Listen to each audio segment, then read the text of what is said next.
Hello and welcome. I am Naomi Kinsman. I'm the Executive Director of Society of Young Inklings, and today we're going to be doing a workshop that is all about mapping your story world. Now, if you are a writer, a young writer or otherwise, and you're working on a story, it may not occur to you how powerful the setting of your world is. And what's been so interesting to me over the past few months as I've been working with students is that we've been doing this mapping exercise and all sorts of new discoveries are coming to light for my students. And it's just so interesting to look at how a place feels and how it influences us and how even the world of a society is built and how that affects the outcome of a story.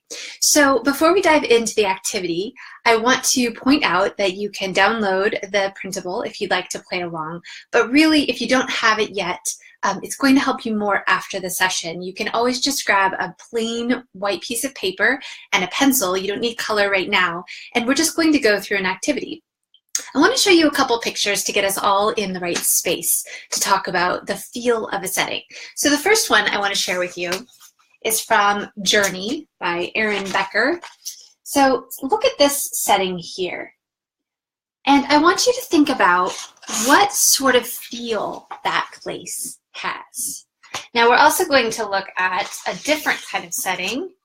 This one is from The Curious Garden by Peter Brown. And I want you to think about how this one is different. So we had a very magical, wonder-filled forest, and here we have a much lonelier kind of space. And it all has to do with what is actually in the setting, what is in that location. I'm going to show you one more picture from one of my favorite books, Louise, The Adventures of a Chicken. I wanted to show you, this one, which is kind of a quiet nighttime feel. Now, as you're thinking about different settings, whether you're choosing a forest or you're choosing the top of a building, or if you're choosing a house, a bedroom, a hideout, an office building, a school, a cafeteria, a playground, a roller skating rink, a movie theater, any of those places have a different feel to them. A haunted house, let's see, where are some other places that have strong feels? Why don't you think of some too?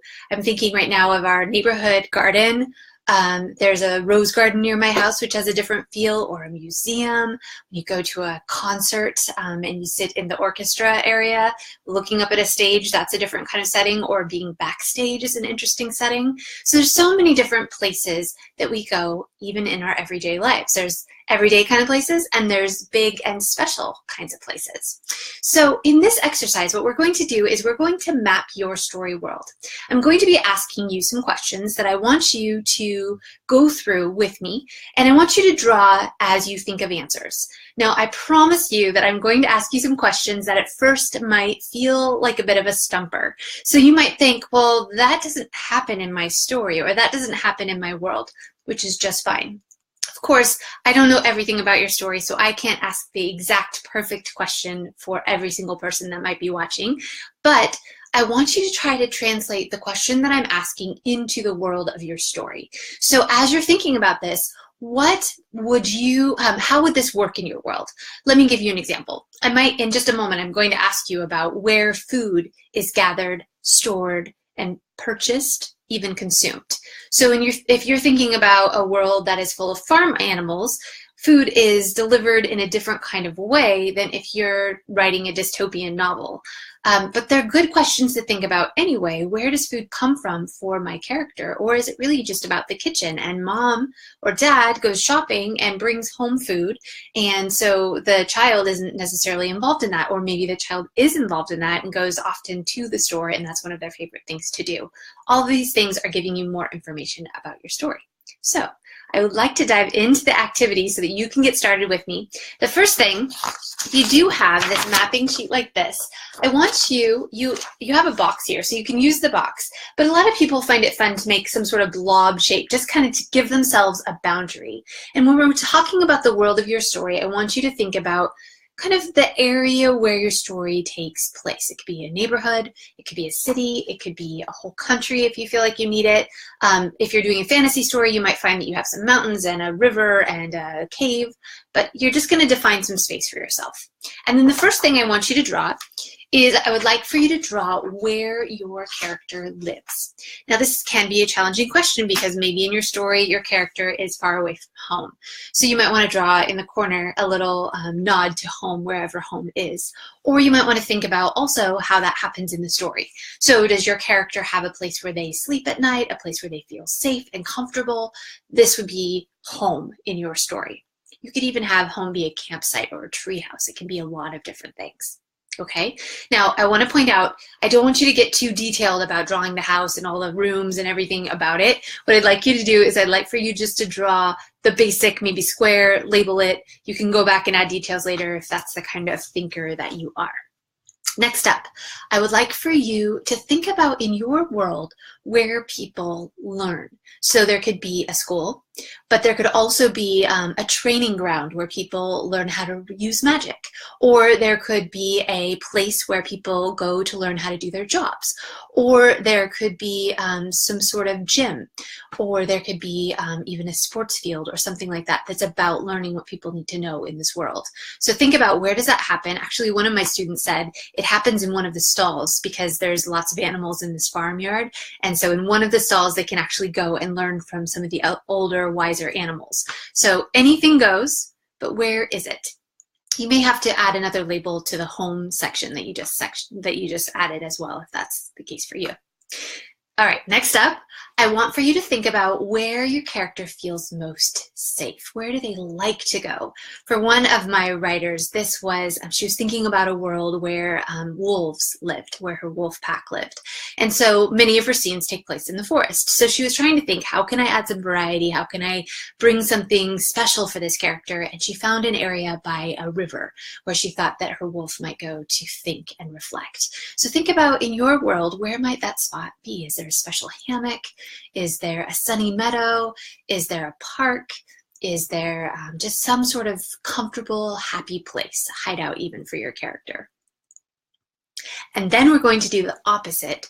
So a place where your character does not feel safe, a dangerous place. Maybe there's a legend in your world about a certain dark section of the forest or a particular cave, or people think that there's a dragon who lives somewhere, or maybe the most dangerous place for your character is right under their bed, right? Whatever you think is that spot where they would feel uncomfortable. And if you're struggling with this, you can also think about where your character might feel embarrassed or a little uncomfortable, such as maybe your character doesn't know how to roller skate, and so having to be at the roller skating rink with all their friends would be a really terrible thing. So you can think about it in terms of that too, if your story doesn't necessarily deal with those life and death kinds of situations, but there still are those places where your character may not feel safe. Okay, next up, I want you to think about the world of the story in a larger way. So we talked about food. I want you to go ahead and think, where does my character actually go to get food? And where do they get water? So you might have a well, you might have a grocery store, you might have a general store, you might have a Costco, you might have some sort of chute system in the house where food shoots out. Lots of different options. Just make sure that you know how that all works and label it on your map if that's appropriate for your story. And then the next thing I want you to think about is the law. So somebody in your world probably makes rules for other people. So in our world, it would be, the city council or the White House or places where people make laws. So I want you to think about, where would it be in the world of your story that you're starting to create? Do you have a king or an emperor, or do you have a king bear, or do you have a council? And if so, where do they meet? And then I want you to think about if you have some place in your world where your character might go if he or she broke the rules. Do you have a prison? Do you have a dungeon? Do you have a detention place? Do you have a treehouse where people have to go and hang out until they're ready to come back? Whatever you think would be the place where somebody might have to end up if they were a rule breaker. Okay. And then I want you to think about work in general. So you might be writing a story about kids, or you might be writing a story about adults or animals or anything else. But I want you to think about, does anyone in this world have a job? And if so, where do they go to work? Is there a city? Are there lots of businesses and buildings? Is there a little main street? Is there sort of a market where people go and have stands? Where do people make their living? All right, and next up, we are going to start to talk about just anything else. I want you to just actually take a pause and look at your map and see what you might have not added to your map. Maybe some ideas have popped up already. I want you to go ahead and just take a moment and sketch in maybe 2 or 3 extra things that we haven't talked about, but you think need to go on there. Okay. I want to give you enough time. If you needed to pause this, that's okay. You can pause and go ahead and draw. Then I want you to go on to thinking about the important characters in your world. So you might have a villain, you probably have a sidekick, you probably have maybe a best friend, a grandparent, an aunt or uncle. There could be lots of different kinds of characters. I want you to think about where those characters live in relation to what you've put on your map so far. And you can draw those in. Excellent. Okay. And then I think we've kind of come to the end of the main questions that I want to ask you about your story world. But there are, of course, lots of other things that you can add into your story. Actually, there is one more question I wanted to ask you. So one of my students actually realized that she hadn't come up with a place where her characters had fun. She was making kind of a dystopian world where in a similar way to The Giver, where a character goes through a ceremony and gets a job. And so much of her story was set in this business building, office building, and she was realizing this is not very, I don't have very much room to play. I don't really know where to take this. And so we got to talking about how people had fun in her society, which was a challenging question because many of the people in her world felt very closed down. Creativity was not celebrated. People did not necessarily get to do a lot of fun things. But we started talking about an office party and the fact that they would play this game. And her idea was that maybe this game would be some sort of virtual chess game. I don't want to give too much away because it's her story and her idea. But the point being, as we talked about this, she asked questions like, why would the government want people to play this particular game? What would be important about strategy in this world? And suddenly all these new ideas and inspiration for how our plot could go kept popping up for her. And so I just wanted to let you know that sometimes a really good question to ask is, where do my characters go to have fun and what do they do? There might be, I mentioned at the beginning, a roller skating rink or a movie theater, or there might be a park where people play, or there might be some sort of sporting field. There's lots of ways that people play in our world, and I want you to think about how they play in the world that you're creating in your story. Okay. Now, there's plenty of other things that you can add to your map, and I know that some of you are getting really excited about how you can add more details, so you can definitely do that in a minute. But what I want to do now is I want to show you how this map can be so useful. So your map is actually offering you a lot of interesting options. One of the things that happens for writers is we sort of see the story playing out in our mind, and when we get to the next scene, many of us who don't do a lot of plotting, we just sort of see that we're, oh, I'm in the forest, the next scene will just happen right here. They sort of picture it right where they've been before in the story, or just kind of the first thing that comes to mind. Oh, my character needs to have a conversation with her mom, it's going to be in the kitchen. But it's always a really good question to ask yourself, okay, I'm looking at my map, I'm thinking, I think this scene could happen in the kitchen, but where else could it happen?